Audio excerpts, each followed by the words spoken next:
عاشق الجنان والفوز والغنيمة فخذ هذه المعاني بسيطة عظيمة.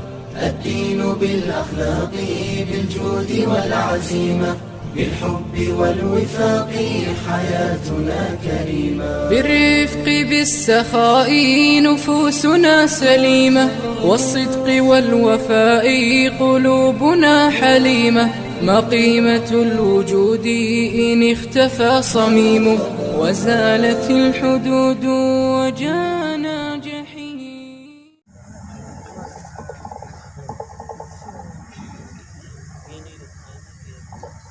السلام عليكم ورحمة الله وبركاته. الحمد لله وحده والصلاة والسلام على من لا نبي بعده وعلى كل من تبعهم بإحسان إلى يوم القيامة.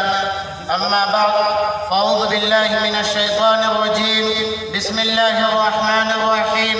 لقد من الله على المؤمنين إذ بعث فيهم رسولا من أنفسهم. وقال النبي صلى الله عليه وسلم لا يؤمن أحدكم حتى أكون أحب إليه من والده وولده والناس أجمعين أو كما قال عليه الصلاة والسلام. اللهم صل على سيدنا محمد في أول كلامنا. اللهم صل على سيدنا محمد في أوسط كلامنا. اللهم صل على سيدنا محمد في آخر كلامنا. صدق الله العظيم وصدق رسوله النبی الکریم.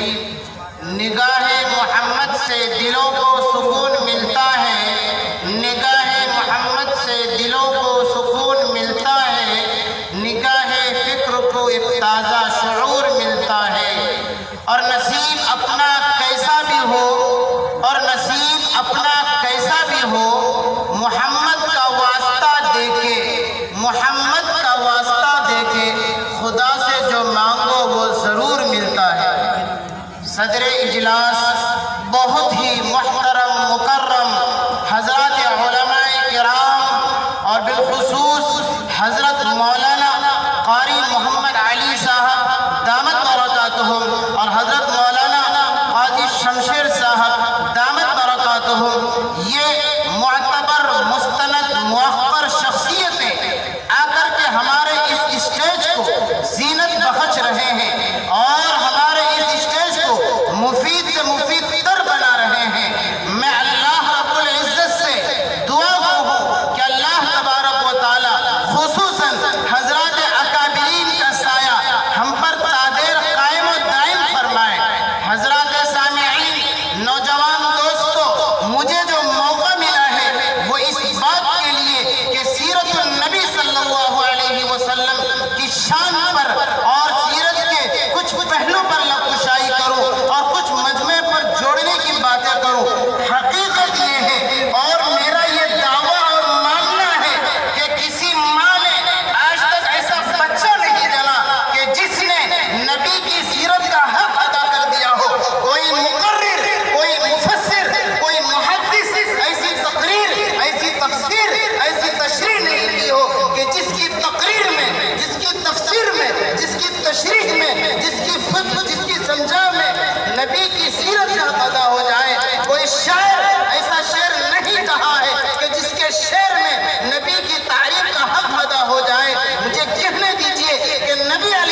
عزیزان گرامی، میں کیا آپ کو نبی کی سیرت بتلاؤں؟ میرے اکابرین کیا آپ کو نبی کی سیرت بتلائیں؟ چلو ایک بار قرآن سے پوچھتے، تو نبی کی سیرت بیان کر، تو نبی کی تعریف بیان کر۔ قرآن کہتا ہے کہ اللہ تبارک و تعالیٰ نے اس کائنات کو بنانے سے پہلے، سجانے سے پہلے، آدم کو پیدا کرنے سے پہلے یہ شجر و حجر نہ تھے، یہ جبل و جبال نہ تھے، یہ شمس و قمر نہ تھے۔ اللہ نے ایک جلسہ بلایا، ایک میٹنگ قائم کی، ایک کانفرنس بلائی ہے، اور اس جلسے کا نام بھی دیا ہے۔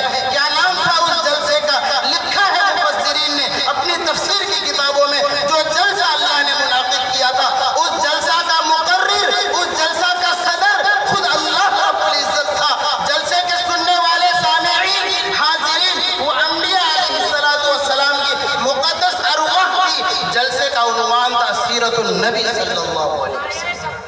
یہ جو آپ عنوان دیکھ رہے ہیں، یہ تو آج ہم کر رہے ہیں، آج نبی کی تعریف بیان ہو رہی ہے، آج علماء چیخ چلا رہے ہیں، لیکن اللہ نے اس کائنات کو سجانے سے پہلے انبیاء کے سامنے کہا، وَإِذْ أَخَذَ اللَّهُ مِيثَاقَ النَّبِيِّينَ لَمَا آتَيْتُكُم مِّن کِتَابٍ وَحِکْمَةٍ۔ اے نبیوں کی روحو سنو، میں تمہیں دنیا میں بھیجوں گا، نبی بناؤں گا، امت بھی دوں گا، شریعت بھی دوں گا، کتاب بھی دوں گا، شریعت چلانے کے لیے گاؤں دریا بھی دوں گا، لیکن یاد رکھو ثم جاءکم رسول، تم سب کے بعد ایک نبی آئے گا، ایک رسول آئے گا۔ کیا کرے گا وہ آگے؟ مصدق لما معکم، اے آدم تمہاری تصدیق کرے گا، اے نوح تمہاری تصدیق کرے گا، اے ہود تمہاری تصدیق کرے گا۔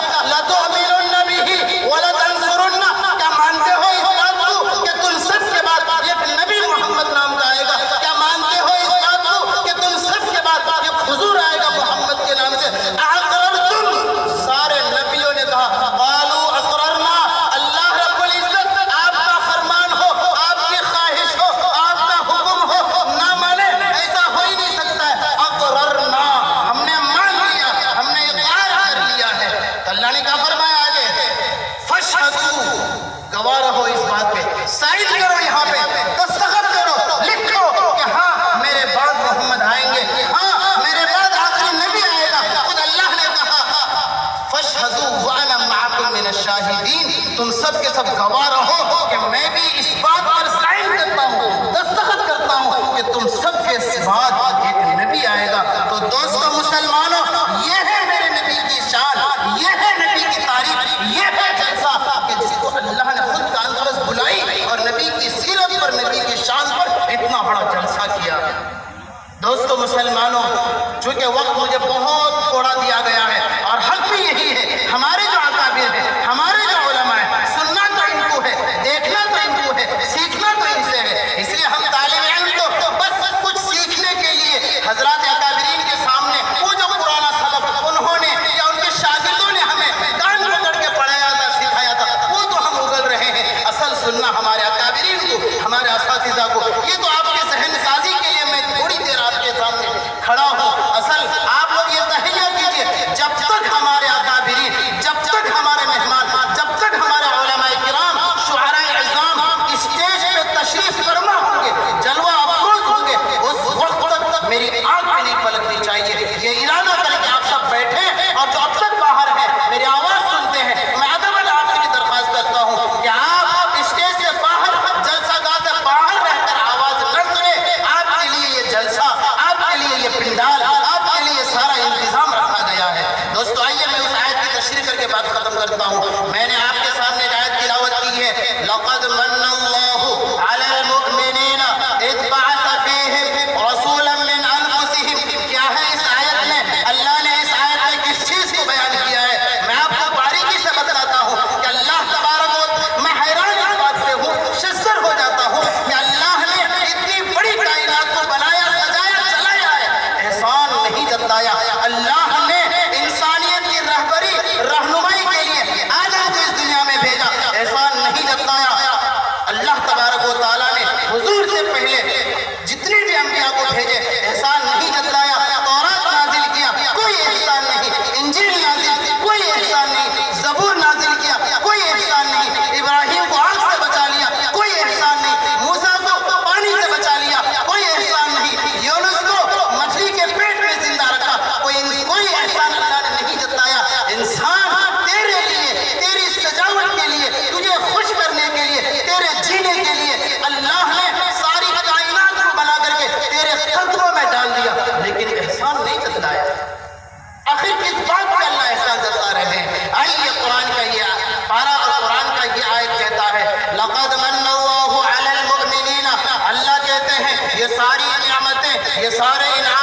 سارے اکرام میں نے تم پر کیا ہے، لیکن کوئی احسان کی بات نہیں۔ لیکن سنو دنیا والوں، مسلمانوں، انسانوں، سنو، اللہ کہتے ہیں میرے پاس ایک دولت تھی جو دولت انمول تھی، نرالی تھی، قیمتی تھی، ایک تھی۔ اس ایک دولت کو محمد صلی اللہ علیہ وسلم کی شکل میں، اس ایک انمول قیمتی نرالی دولت تحفہ گفٹ ہدیہ کو اللہ نے ہم جیسے گنہگاروں کے جھولی میں رکھ دیا۔ تو اللہ نے کہا لقد من اللہ، تاکید کے ساتھ کہ میرا احسان مان میں نے محمد کو تمہاری جھولی میں ڈال دیا۔ کتنا خوش نصیب ہے ہم لوگ، بڑے مبارکباد کے لائق ہیں کہ آپ نے اتنا بڑا جلسہ بلایا اور لوگوں کو جمع کیا ہے اسی عنوان کے تعلق سے۔ ہمارے اسی نبی کی سیرت کی جھلکیاں اپنے اکابرین سے لینا ہے، سننا ہے، اور ان کو دیکھ کر کے اپنی آخرت کو سنوارنا ہے، بنانا ہے۔